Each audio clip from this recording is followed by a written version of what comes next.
ಆತ್ಮೀಯ ಸ್ನೇಹಿತರೆ, ನಿಮಗೆಲ್ಲರಿಗೂ ಶ್ರೀ ಕಾಮಾಕ್ಷಿ ಟ್ಯುಟೋರಿಯಲ್ಗೆ ಸ್ವಾಗತ. ಇವತ್ತು ನಾವು ಕರ್ನಾಟಕ TET 2024ರ ಎಕ್ಸಾಮ್ ಬರ್ತಕ್ಕಂತಹ ಮೋಸ್ಟ್ ಇಂಪಾರ್ಟೆಂಟ್ ಇಂಗ್ಲೀಷ್ ಪೆಡಗಾಜಿ ಕ್ವಶನನ್ನು ಡಿಸ್ಕಸ್ ಮಾಡೋಣ. ನನ್ನ ಕ್ಲಾಸ್ ಸ್ಟಾರ್ಟ್ ಮಾಡೋಕ್ಕಿಂತ ಮೊದಲೇ ನನ್ನ ಕ್ಲಾಸ್ ನಿಮ್ಗೆ ಲೈಕ್ ಆತಂದ್ರೆ ಒಂದು ಲೈಕ್ ಮಾಡಿರಿ, ಸಬ್ಸ್ಕ್ರೈಬ್ ಮಾಡ್ಕೊರಿ, ನಿಮ್ಮ ಫ್ರೆಂಡ್ಸ್ಗೆ ಎಲ್ಲರೂ ಶೇರ್ ಮಾಡಿರಿ. ಹಿಂದಿನ ಕ್ಲಾಸ್ ಒಳಗೆ ನಾವು ಆಲ್ರೆಡಿ ಮೋಸ್ಟ್ ಇಂಪಾರ್ಟೆಂಟ್ ಕ್ಲಾಸ್ ಕ್ವಶನ್ಸನ್ನು ಪಾರ್ಟ್ 1 ಒಳಗೆ ಡಿಸ್ಕಸ್ ಮಾಡಿದ್ವಿ. ಇವತ್ತು ಪಾರ್ಟ್ 2 ಒಳಗೆ ಮತ್ತೆ ಇದರಲ್ಲಿ ಬರ್ತಕ್ಕಂತಹ ಮೋಸ್ಟ್ ಇಂಪಾರ್ಟೆಂಟ್ ಎಲ್ಲ ಕ್ವಶನ್ಸನ್ನು ನಾವು ಡಿಸ್ಕಸ್ ಮಾಡೋಣ. ನೋಡಿರಿ, first most important question is if you are reading a text for comprehension. ನಾವು ಒಂದು ಟೆಕ್ಸ್ಟನ್ನು ಕಾಂಪ್ರಿಹೆನ್ಷನ್ಗಾಗಿ ಓದಬೇಕಂದ್ರೆ ನಾವು ಯಾವಾಗೂ ಅದನ್ನು ನಾವು ಸೈಲೆಂಟ್ ರೀಡಿಂಗ್ ಮಾಡಿದ್ರೆ ಅದನ್ನು ನಾವು ಕಾಂಪ್ರಿಹೆನ್ಷನ್ಗಾಗಿ ಓದ್ತೀವಿ ಅಂತ ಅರ್ಥ. If you are reading a text for comprehension you should read aloud, not a read aloud. You must read a silently. You should read aloud with a friend or peer. No, you should expect somebody to read for you. Not. ನಾವು ಯಾವಾಗೂ ಕಾಂಪ್ರಿಹೆನ್ಷನ್ಗಾಗಿ ಓದ್ತೀವಿ ಅಂದರೆ ಅದನ್ನು ಸೈಲೆಂಟಾಗಿ ಕುಂತು ಓದ್ಬೇಕಾದ್ರೆ you should read silently.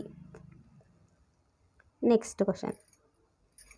A learner reads the text or topic for specific detail or specific reason. So he or she using the strategy is called. ನೋಡ್ರಿ, ಯಾವಾಗೂ ನೆನ್ಪಿಟ್ಕೊರಿ, a learner reads a text or a topic for specific ಡೀಟೇಲ್ಗಾಗಿ, specific ರೀಸನ್ಗಾಗಿ ಬಂದ್ರೆ specific, ನೋಡ್ರಿ ಇದ್ರ ಮೇಲೆ ನೆನ್ಪಿಡ್ಬೋದು. Specific details, specific reasons means scanning is the right answer. ಯಾವಾಗೂ ಸ್ಪೆಸಿಫಿಕ್ ಡೀಟೇಲ್ಗಾಗಿ ಒಂದು ಸ್ಪೆಸಿಫಿಕ್ ರೀಸನ್ಗಾಗಿ ನಾವು ಓದ್ತೀವಿ ಅಂದ್ರೆ ಅದರಲ್ಲಿ ಸ್ಕ್ಯಾನಿಂಗ್ ಮಾಡ್ತೀವಿ ಅಂತ ಅರ್ಥ. Scanning is the right answer. Not a skimming, not a skipping, not a summarising. Answer is a scanning. Specific detail, specific ರೀಸನ್ಗಾಗಿ ಓದ್ತೀವಿ ಅಂದ್ರೆ answer should be scanning is the right answer. Next, choose the word that does not help to the group. Observation, checklist, rating scale, questionnaire. Answer should be ಯಾವಾಗ observation, check list, rating scale, questionnaires ಅಂತ ಬಂದ್ರೆ is the answer should be observation. Not a check list, not a rating scale, not a questionnaire. Answer should be observation is the right answer. Choose the word that does not belongs to the group. ಈ ಗ್ರೂಪಿಗೆ ಇದು belong ಆಗಂಗಿಲ್ಲ. ಯಾವ್ದು group belong ಆಗಿಲ್ಲ?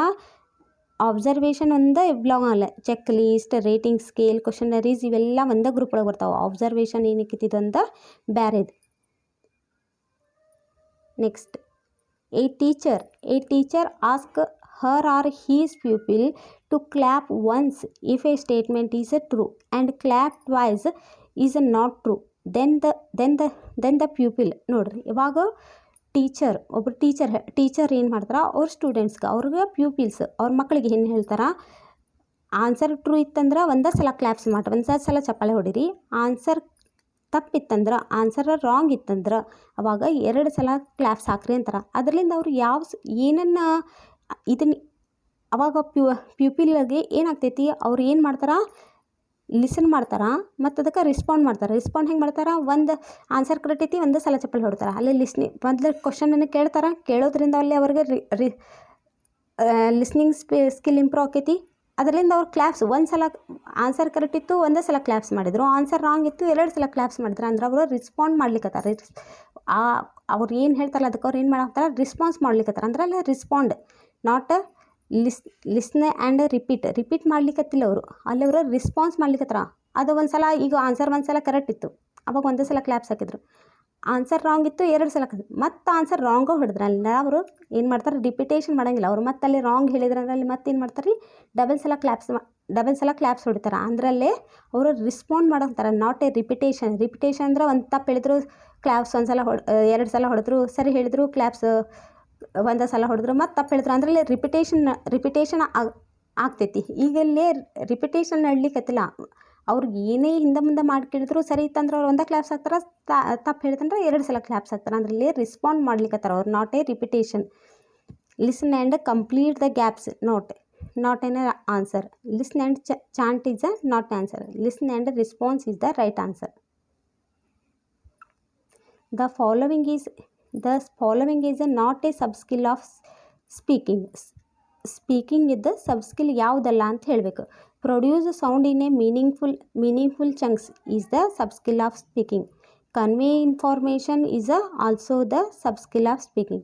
Formulate the appropriate response is the sub-skill of speaking. Understand the syntactic patterns is not a sub-skill of speaking. Option number 4 is the right answer. Next, considering how far the following activities help the learners develop their speaking skills, the one that does not help much is reading aloud. Next, using hand signal. A teacher points to the door. He or she is demonstrating. ನೋಡ್ರಿ ಯಾವಾಗ teacher ಒಂದು ನೋಡ್ರಿ using hand signal, ಕೈಲೇ signal ಮಾಡಿ ಹೇಳಕೋತಾರೆ. Teacher ಏನು ಮಾಡಂತಾರೆ, ಹ್ಯಾಂಡ್ಲಿಂದ signal ಮಾಡಕೋತಾರ. ಈ teacher point the door ಕಡೆ ಹಿಂಗೆ ಬಟ್ ಮಾಡಿ ತೋರ್ಸಾವಂತಾರೆ, ಏನೋ ಹಿಂಗೆ ಆ್ಯಕ್ಟಿವಿಟೀಸ್ ಮಾಡ್ತಾರ ಅಂತಾರೆ. ಅಂದ್ರೆ ಇಲ್ಲಿ total physical response is the right answer. Not on audio lingual method, not on direct method, not on communicative method. Is a right answer is a total physical response is the right answer. ಇಲ್ಲಿ ಹ್ಯಾಂಡ್ಸನ್ನು ಬಳಸಿ door ಕಡೆ ಹಿಂಗೆ ಮಾಡಿ ಕೈ ಮಾಡಿ ತೋರಿಸೋದು ಇಲ್ಲ ಮಾಡಕೊಂತಾರೆ. ಇಲ್ಲಿ ಏನು ಡೆಮಾನ್ಸ್ಟ್ರೇಟಿಂಗ್ ಮಾಡ್ಲಿಕ್ಕತ್ತಾರ ಅಂದ್ರೆ total physical response is the right answer. In the functional approach to teaching grammar,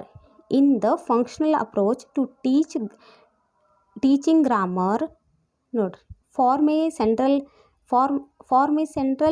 no, meaning is a central is the right answer.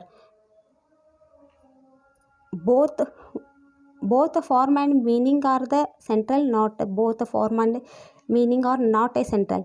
Either form or meaning are the central, no.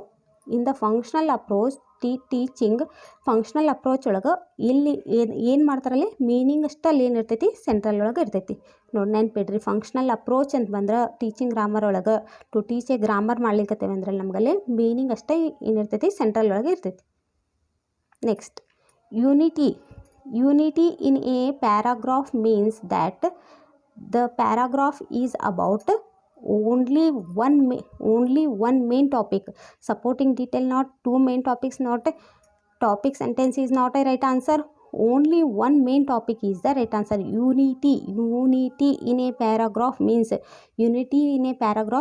that the paragraph is about unity. Bantandra unity andra only one main topic is the answer. A diagnostic test is used to assess. Diagnostic test ಒಳಗೆ assess ಮಾಡ್ತೀವಿ ಅಂದ್ರೆ learner strong and weak points in the language is the right answer. Next, the cheapest and the most easily accessible mass media is the, ನಮಗೆಲ್ಲರಿಗೂ ಗೊತ್ತಿದ್ದ radio is the right answer. Not an newspaper. ನೋಡ್ರಿ, cheapest and the most easily acceptable mass media ಅಂದ್ರೆ radio is the right answer. Next, the following statements are related to the characteristics of young learners. Which statement is false? Note, the following statements are related to the characteristics of young learner. Which statement is false? Note, they try things out and keep experimenting. When conditions are optimal, they can acquire a second language too. Note, is also true. They acquire their first language very easily is the right answer. Note, they are passive learner. They are passive learner is a false statement. ಯಾವಾಗೂ passive ಯಾವಾಗೂ learners ಏನಿರಬೇಕು, active ಇರಬೇಕು. Active learner ಇತ್ತಂದ್ರೆ they are active learner ಇದ್ದರೆ is true ಆಗ್ತಿತ್ತು. ಯಾವಾಗ false statement ಅಂದ್ರೆ they are passive learner is a false statement. Next, Stephen Krashen's affective filters hypothesis states that the affective filter acts as a barrier to the language acquisition is the right answer. Next, presentation, practice, productions sequence is followed in the traditional form focus approach. ನೋಡ್ರಿ, presentation, practice, production. Sequence is followed in the ಇದು followed in ಇರ್ತೈತಿ. Traditional form focused approach is the right answer. Next, the teacher wants to build good rapport in her elementary class, hence she makes an effort. ನೋಡ್ರಿ, she makes an effort to learn all the learners names is the right answer. Next, the basic rule of direct method in language learning is, ನೋಡ್ರಿ, direct method ಬಂತಂದ್ರೆ no translation is allowed. Direct method ಒಳಗೆ ಯಾವುದೇ ರೀತಿ translation ಮಾಡಿ ಹೇಳಂಗಿಲ್ಲ. ಯಾವ ಭಾಷೆದೊಳಗೆ ಹೇಳ್ಬೇಕಿತ್ತಲ್ಲ ಅದ ಭಾಷೆದೊಳಗೆ ಹೇಳಬೇಕು. ಇಲ್ಲೇನಿರ್ತೈತಿ, the basic rule of the direct method in a language learning is no translation is allowed. Translation ಇದ್ರೊಳಗೆ ಅಲೋ ಇರಂಗಿಲ್ಲ. ಯಾವ ಭಾಷೆದೊಳಗೆ ಇಂಗ್ಲೀಷ್ ಒಳಗೆ ಕಲಿಸ್ಬೇಕಂದ್ರೆ ನಾ ಇಂಗ್ಲೀಷ್ನಾಗ ಕಲಿಸ್ಬೇಕು ಡೈರೆಕ್ಟ್ ಮೆಥಡ್ ಒಳಗೆ. Rules of grammatic are thought first. No support of student native language is taken. Notes support ಯಾವಾಗೂ ನೇಟಿವ್ ಲ್ಯಾಂಗ್ವೇಜ್ ತೊಗೊಳಂಗಿಲ್ರಿ. ಇಲ್ಲಿ ಯಾವುದೇ rule of grammar are thought first. ಯಾವುದೇ ಗ್ರಾಮರ್ ರೂಲನ್ನು ಫಸ್ಟ್ ಹೇಳಿದೆ ಹಂಗೇನು ಮಾಡೋಂಗಿಲ್ಲ. ಡೈರೆಕ್ಟ್ ಮೆಥಡ್ ಒಳಗೆ ಯಾವ ಭಾಷೆದೊಳಗೆ ಹೇಳಬೇಕಲ್ಲ ಅದ ಭಾಷೆದೊಳಗನೆ ಹೇಳೋದಕ್ಕೆ ಡೈರೆಕ್ಟ್ ಮೆಥಡ್. ಈಗ ಇಂಗ್ಲೀಷ್ನ ಕಲಿಸ್ಬೇಕಂದ್ರೆ ಇಂಗ್ಲೀಷ್ನಲ್ಲೇ ಕಲಿಸ್ಬೇಕು. ಅಲ್ಲಿ ಯಾವುದೇ ಬೇರೆ ಲ್ಯಾಂಗ್ವೇಜ್, ನೇಟಿವ್ ಲ್ಯಾಂಗ್ವೇಜ್ ಅಲ್ಲಿ ಯಾವುದೇ ಲ್ಯಾಂಗ್ವೇಜನ್ನು ನಾವಲ್ಲೇ ಬಳಸಬಾರ್ದು. ನೋ ಟ್ರಾನ್ಸ್ಲೇಷನ್, ಯಾವುದೇ ಟ್ರಾನ್ಸ್ಲೇಷನ್ ಮಾಡಿ ಹೇಳಂಗಿಲ್ಲ. ಡೈರೆಕ್ಟ್ ಮೆಥಡ್ ಅಂದ್ರೆ ನೆನ್ಪಿಡ್ವಿ. ಡೈರೆಕ್ಟ್ ಅಂದರೆ ಡೈರೆಕ್ಟಾಗಿ ಹೇಳೋದು. ಅದೇ ಭಾಷೆದೊಳಗೆ ಹೇಳಬೇಕಂದ್ರೆ ಅದೇ ಭಾಷೆದೊಳಗೆ ಹೇಳೋದು. ಇಂಗ್ಲೀಷ್ನೇ ಹೇಳಬೇಕಂದ್ರೆ ಇಂಗ್ಲೀಷ್ನಲ್ಲೇ ಹೇಳೋದು. Next, a classroom teacher wants to ask a comprehension question. The key question verb in the question should be. ನೋಡ್ರಿ, ಈ ಟೀಚರ್ ಏನು ಮಾಡ್ತಾರೆ, ಈ teacher want to ask a comprehension question.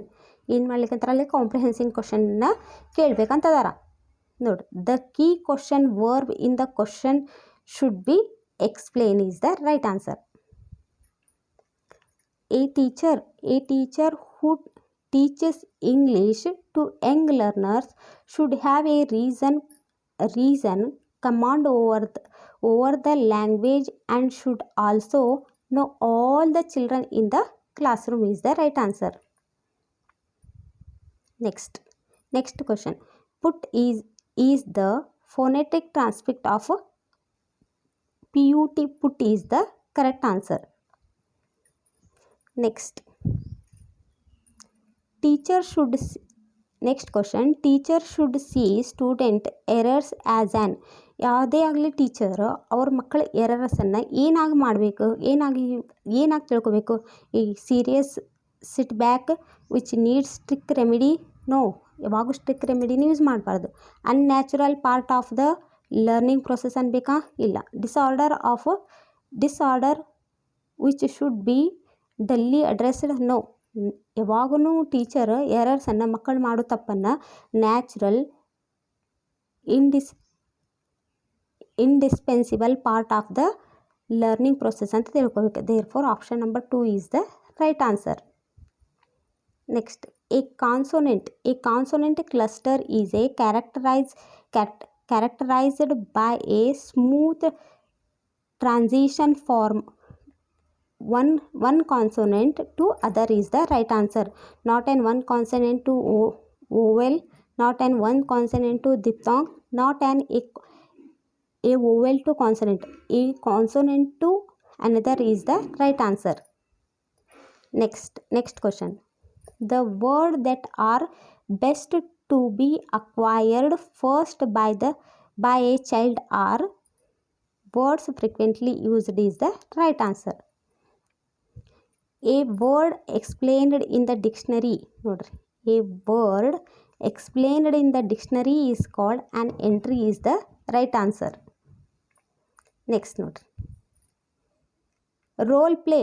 role play give student an opportunity to practice communicating in different social